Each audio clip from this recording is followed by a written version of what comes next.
औरंगजेबच्या कबरीच्या बाजूला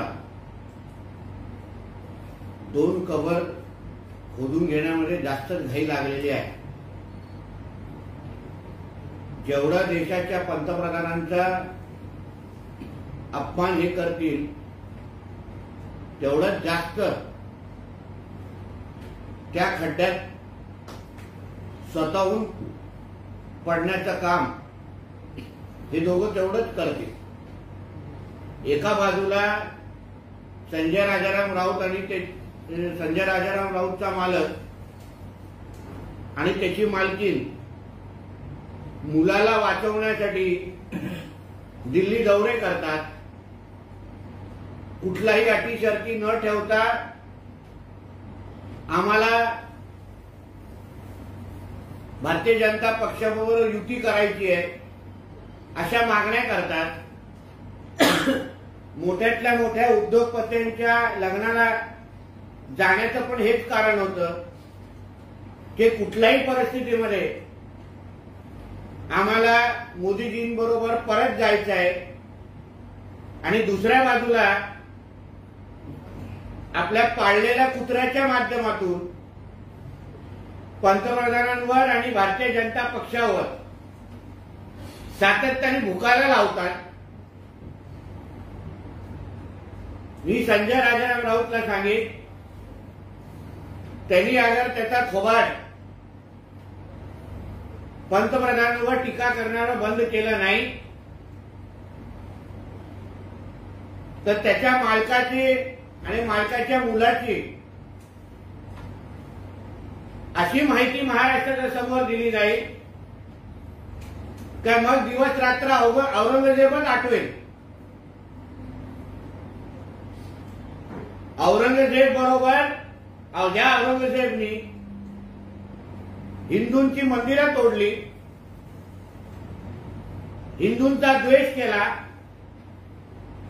त्याच्याबरोबर आमच्या आदरणीय पंतप्रधानांची तुलना करणं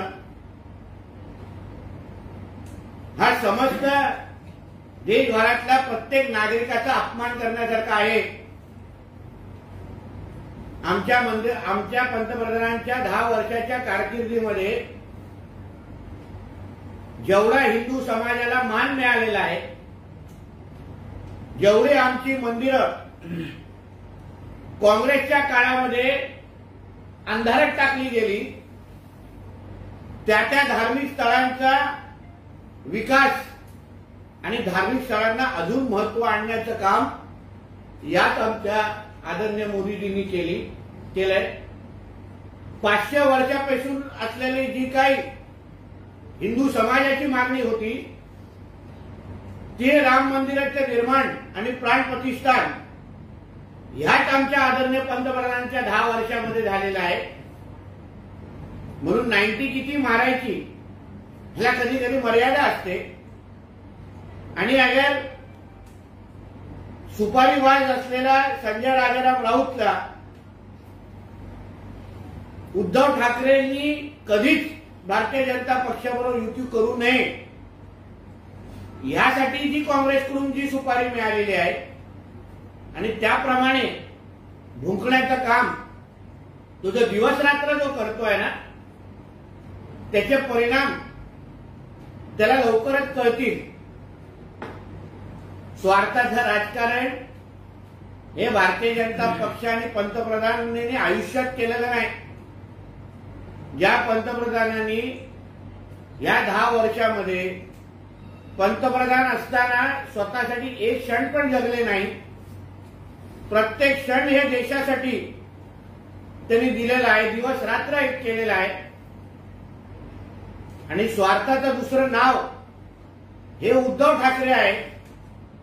कारण का ज्यांनी महाराष्ट्र स्वतःच्या मेवण्याला विकण्यासाठी काढलेला त्यांनी दुसऱ्यांना स्वार्थ बोलण्याची हिंमतच करू नये एवढं मी या निमित्ताने सांगेन। सर, मुंबईत शिंदे, फडणवीस आणि राज ठाकरे यांची बैठक सुरू आहे आणि या बैठकीत जागा वाटपासंदर्भात खलबत सुरू आहे। हिंदुत्वाचा विचार अजून भक्कम सगळ्यांना घेऊन अगर होत असेल आणि यांनी विरोधी पक्षांनी वंचितला एकत्र घेतलं तर चालतं, स्वाभिमानी शेतकरी संघटनेला एकत्र घेतलं तर चालतं, जानकरांना भेटलं तर चालतं, आम्ही राजसाहेबांना घेतलं तर मग मिरच्या का झोमताय?